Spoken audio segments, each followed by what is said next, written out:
Meltdown, and today I am joined by. My name is Nick, and my band is After Smoke Clears. I love the band name. Where does that come from? You'd be asked this shitloads, but yeah. Yeah, it's a long story. We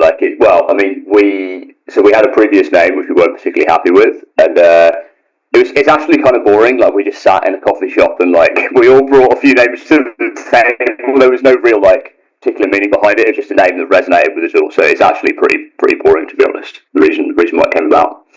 How excited were you waiting for release of Intentions back in November?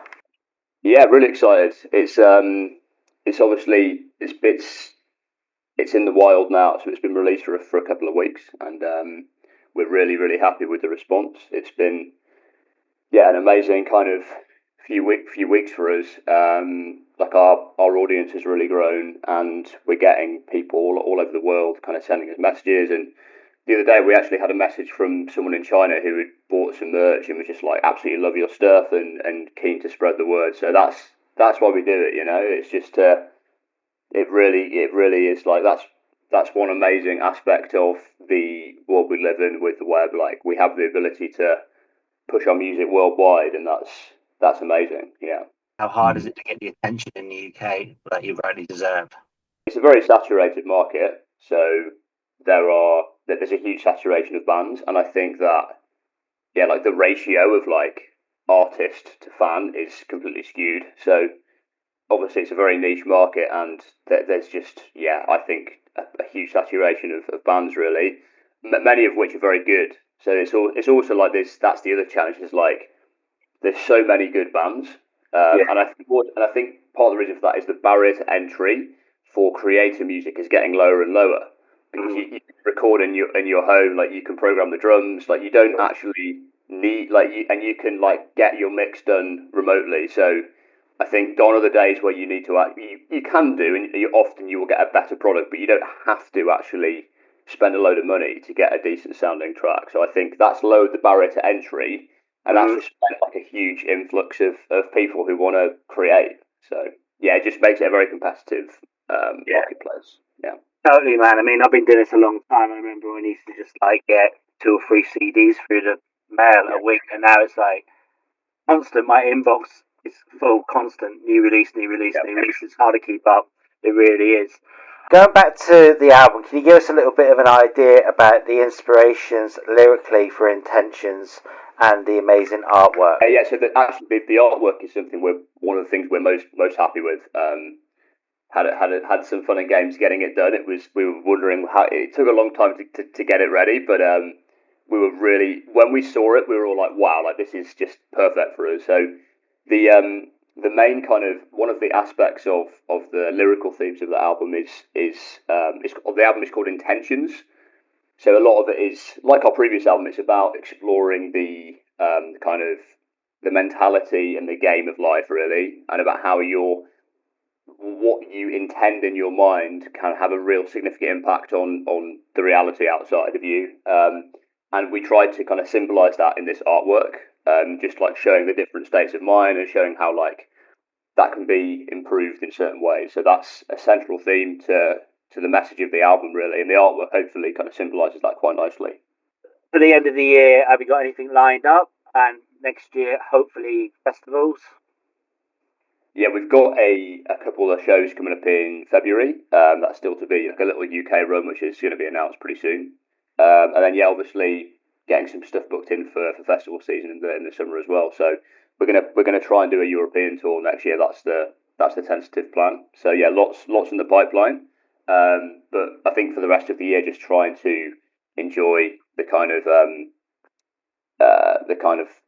the after effects of the album and all that. You're just trying to like just sit in that for a few weeks because it's a lot of work. Yeah. And it's a lot of grind. So it's like it's nice to actually like this is always the nicest point. 'Cause it's like everyone's listening, and obviously that will die down pretty soon. But it's like it's nice to be in that phase where like people listen to your stuff. So I think we'll bask in that for a few weeks, and then we'll go again next year. That's the plan. Yeah. Totally, man. So when the album came out, did you have a release party? We had an album release show, which was like essentially that. So we played at the 229, and yeah, it was a great show. We had like lots of good people there, and yeah, just had a really good show. So we wanted to kind of we wanted to have like a show to announce to kind of release the album, and London is obviously our hometown, so it made the most sense to do it there. The ultimate band to go out on tour with. I think we'd all the guys would have different answers. Like for me, it would be Bleed From Within. I'm just a huge fan of that band, so yeah, Bleed From Within, Lamb of God. Who else is there? Who else would I like to go on the road with? I'd say they're the main ones. I mean, like Machine Head are one of my favourite bands of like just like new wave American heavy metal, whatever it's called, that era. Like I'm a big fan of. I'm showing my age, I guess, but like that's. You mean about me? I had long hair when they first came out. So yeah, I'd say they're the ones really. They're the main ones, yeah. So when you are out on the road, I mean, who has the most annoying habit? Ooh, that's a great question. Most annoying habit. Ooh, I don't know. Like, I think. So Dave, our drummer, Italian guy. Are you? I guess you're Italian. I'm Italian. Yeah, it's fine. Well, Dave, our drummer, is from Sardinia. He's not shut up. Well, no, he's just got a very, very thick Italian accent, and it's very funny. And he's the source of like lots of the humour on the road. But I don't know if he's necessarily annoying, but he's normally the focal point for the humour. So like I'd say that's like generally anything that's like weird or funny or strange generally comes through Dave. Dave is like the kind of conductor for that. So You have playing live from the album. You were about to enter a boxing ring. I think it would be the first one. So the song is called Status Game, and it's just like a really catchy, heavy track. And it comes in, it's got like a little kind of almost like a hip hop vibe. Starts like it's almost got the sound. It's almost got like a bit of a ring. What do they call it? Like opening ring walk sound vibe to it. Yeah. It's just got a little bit of a dark hip hop vibe, and then it kind of gradually fades in, and then kicks in. It's just like a real. The whole song is just a punch in the face, and it's like 2.5 minutes. So it's like really short, punchy, and yeah, that would definitely be the song for that. Yeah. There was like a totally made up song. Like your personality. What would it be? I don't know. Probably be a long one. That's a really good question. I don't know. I think it would probably be quite polarizing because I'm a walking contradiction basically. So like very much into metal music, but I also do a lot of like Kundalini yoga, which is like right at the other side of the spectrum. So I have like quite diverse interests. So it'd probably be like that. It'd probably be extremely heavy and then really melodic, and then jumping back between the two. I guess it'd be something like that, probably. What's the last song you listened to today? Bear in mind, it's early morning. I haven't actually listened to. I've just done a workout. I haven't actually listened to any music this morning, but I can tell you who I listened to very recently. It's a new band that I've started digging. They're called Alpha Mega, right? And they're just really, really good. Like I listen to a lot of just rock, like hard rock nowadays. So yeah, those guys, I very much I've been listening to a lot. So yeah. Can you give me 4 words to describe After Smoke? 4 words: energetic, aggressive, percussive, and groovy. Love it. Right, so now it's going to be 5 questions, right? So the first one is, do you prefer festivals or small intimate gigs? Small intimate gigs. Vinyl or digital? Digital. Next one. Yoga, it seems you like yoga. Yoga or going to the pub? Yoga.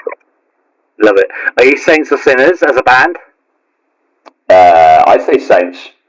Okay, and the final one is Keir Starmer or Kermit the Frog? Kermit the Frog, obviously. Obviously, and he's green. He sings on a rock, man. He rocks. Okay, so going back to a live performance, what can we expect from you guys live? And are there hopes to get up to Scotland and all around? Yeah, we'd love to get up to Scotland soon. It's actually been on the cards once or twice, but it hasn't materialised, so we would love to get to Scotland. Yeah, I'd say just high energy. high energy. But we also don't take ourselves too seriously. So we're not like this. We're not one of these bands that's just like trying to be cool. We don't really. We don't. There's not really very much. Our image is just who we are. We're not trying to like. We don't try and pretend to be who we're not. So it's quite. I feel it's quite authentic. We're just who we are. And obviously the music is very aggressive and intense. So it's just that really. Yeah. We're not trying to pretend to be anything else really. Right. Well, thank you so much for your time today, mate. All right. Thanks for having me, man.